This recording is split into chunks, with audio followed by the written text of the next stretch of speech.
Picture this, a hitman, cold, calculating, and lacking any hint of emotion. Now imagine this hitman is not an adult, but a child who is not even old enough to vote, yet all the skills necessary to take someone's life. Meet Edgar Jimenez Lugo, also known as El Ponchis, a name that should send shivers down your spine. This story is not for the faint of heart. Jimenez, now 27, was convinced to carry out a series of murders, multiple lives taken at the hands of a child. But how did he end up like this? Like many gangsters, his story started with a rough childhood filled with poverty and struggle. The boy assassin, whose nickname El Ponchis translates to the Cloak, was born in the USA in San Diego. In 1996, he took his first breath at Paradise Valley Hospital in National City. But his entry into the world was not an easy one. His drug-addicted parents had illegally immigrated to San Diego, casting a shadow of uncertainty over his upbringing from the very beginning. At the age of 5, he was separated from his mother and had been living on the streets. Growing up, he was often left to fend for himself on the streets, in a city where legitimate job opportunities were few and far between. With no other option, he turned to a life of crime. But make no mistake, El Ponchis is not just any child criminal. He's far more dangerous than any other you've encountered before. He's a chilling reminder of how poverty and violence can create a monster, even in the form of a child. By the time he was 11, Jimenez hadn't set foot in a classroom in years. Ever since he dropped out in the 3rd grade, it was a decision he had no say in, forced upon him by circumstances when his grandmother, his only legal guardian, passed away. She had whisked him and his 5 siblings from San Diego to the unfamiliar terrain of Morelos, Mexico, a state notorious for its violence and prevalence of criminals and gangsters. It was there that Jimenez's education took an unexpected turn. In a world where poverty and violence reign, children are not spared from the ruthless grip of drug cartels. For Jimenez, his youth and vulnerability made him a prime target for their wicked schemes. They knew that a person in poverty was often willing to take drastic measures for a quick buck, and El Ponchis was no exception. He was recruited by the South Pacific Cartel, who added him to their ranks of hitmen. With promises of money and power, they lured him into their dark world, preying on his desperation and lack of knowledge. But what they didn't expect was how quickly he would adapt. At just 11 years old, he shook hands with drug cartels, ready to start his new life as a criminal, more like a hitman. He was small, unassuming, with a baby-faced look that belied his deadly skills. It didn't take long for Jimenez to experience the brutality and violence of drug cartel life. He was given his first order, to kill a member of a rival drug cartel, and without hesitation, he carried it out with chilling accuracy. For most killers, the first kill is the hardest, a test of courage and resolve. But for the little hitman, El Niño Sicario, it seemed to come naturally. He was fearless, devoid of any emotion or empathy. It was like he had been trained to be a killer from a young age, and it showed in the cold, calculated way he went about his work. As he continued to carry out killings, he began to take on a new role, that of a leader. He saw potential in other teenagers like himself and formed his own gang of young killers. Together, they carried out brutal murders, with him leading the charge. But Jimenez craved more than just killing. He wanted attention and recognition for his deeds. And so they began recording their killings and posting them on YouTube for the world to see. A chilling reminder of how far a child can fall in a world where violence is the norm. The world watched in horror as the teenage gang led by El Ponchis made headlines for their gruesome murders and twisted YouTube videos. But their sickening deeds had reached a new level of depravity. Recording their killings was no longer enough for Jimenez and his gang. They began subjecting their victims to unimaginable acts of torture before taking their lives. The victims' screams echoed on film, immortalizing their agony and suffering for all to see, but their most horrific act was yet to come. In 2010, El Ponchis and his gang captured 4 members of a rival gang and subjected them to indescribable torture. They cut and drilled off their limbs and forced them to eat their own flesh as their screams filled the air. Finally, after hours of agony, the then teenager decided to end their suffering. He used a sharp knife to slit each person's throat from ear to ear.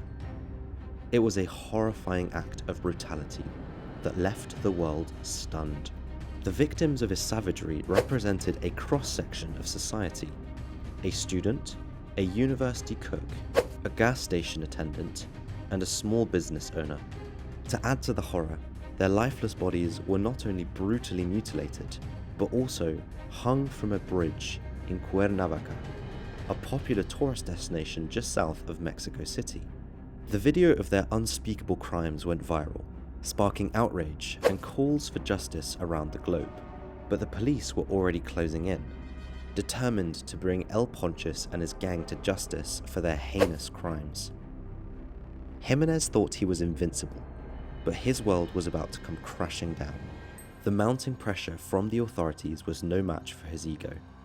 He refused to believe that he could be caught, but he was wrong.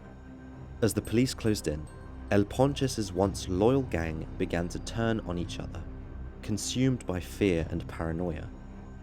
The Mexican military was already on their trail, determined to bring the young criminal to justice. After days of relentless manhunt, the authorities finally caught up with him. In late 2010, Jimenez attempted to flee Mexico with his 16-year-old sister.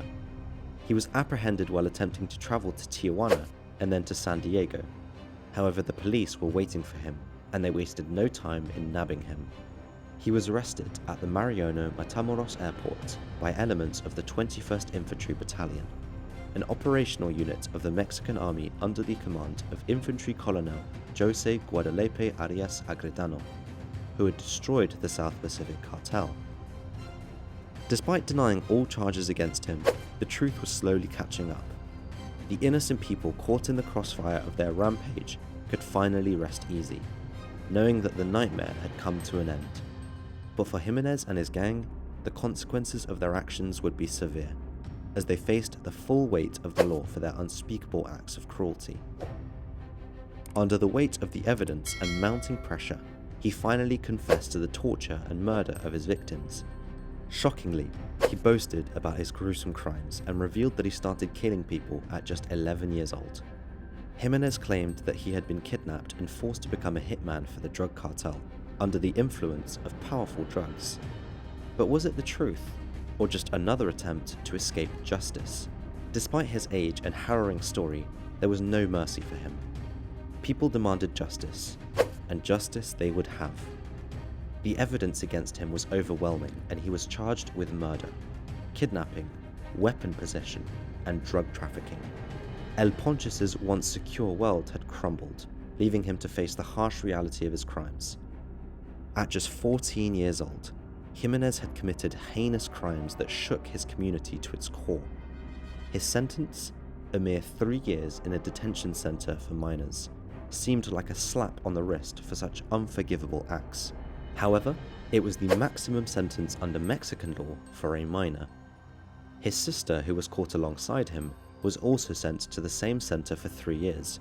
Though she vehemently denied any involvement, evidence proved otherwise, and she too was locked up. However, the teenager's arrest in Mexico sparked outrage among children's rights advocates. They condemned the authorities for subjecting the young suspect to a public spectacle, allowing him to be interrogated by journalists while being paraded before flashing cameras. The bizarre scene was made all the more unsettling by the fact that the soldiers flanking the teenager wore masks to conceal their identities, while the teen's face was exposed for all to see. The incident drew sharp criticism and raised questions about the due process and the protection of minors in Mexico's legal system. Nevertheless, Jimenez underwent intensive rehabilitation programs for 3 years. That seemed to have a profound effect on him, as he saw the error of his ways. He vowed to become a better person. Finally, at 18, he was released from detention center, eager to start anew. When El Ponchis was set free in 2013, the news of his release has shocked the world. The release came just 3 years after a Mexican court convicted him of committing heinous crimes, including the torture and beheading of at least 4 individuals, and the kidnapping of 3 others while serving as a merciless operative for the South Pacific Cartel. But his freedom came with a cost. In Mexico, his reputation as a ruthless criminal had spread far and wide.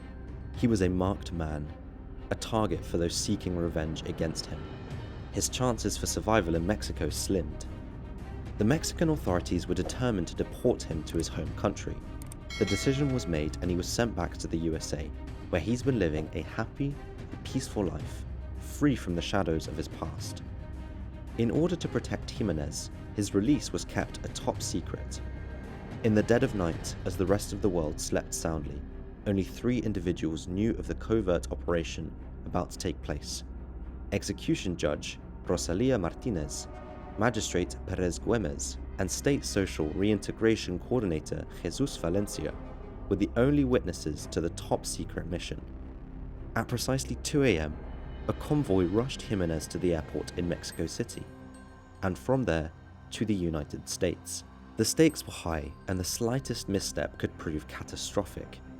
Today, Jimenez stands as a testament to the power of second chances, a living example of how one can turn their life around and make amends for their mistakes. Edgar Jimenez Lugo, or El Ponchis, is a chilling example of the devastating impact of drug-related violence on Mexico's youth. His involvement in the torture and murder of multiple people at such a tender age is a haunting reminder of the dangers of the drug trade. Moreover, the case sheds light on the pressing needs for policies and programs that protect children from being lured into criminal organizations. It underscores the significance of addressing the social, economic, and political factors that contribute to drug-related violence, particularly among young people. It is imperative that we prioritize the safety and well-being of children who are at risk of being drawn into this perilous cycle, as we strive to establish a world free of violence and drug-related crimes. We must keep in mind the far-reaching implications of such actions, which not only affect the individual, but also the victims and their families. El Ponchis' story is a sobering reminder of how poverty and violence can create a monster, even in the form of a child. Jimenez was lured into the dark world of drug cartels at a young age, and it didn't take long for him to become a cold, calculating murderer. He formed his own gang of young killers and recorded their gruesome crimes for the world to see, but justice eventually caught up to him.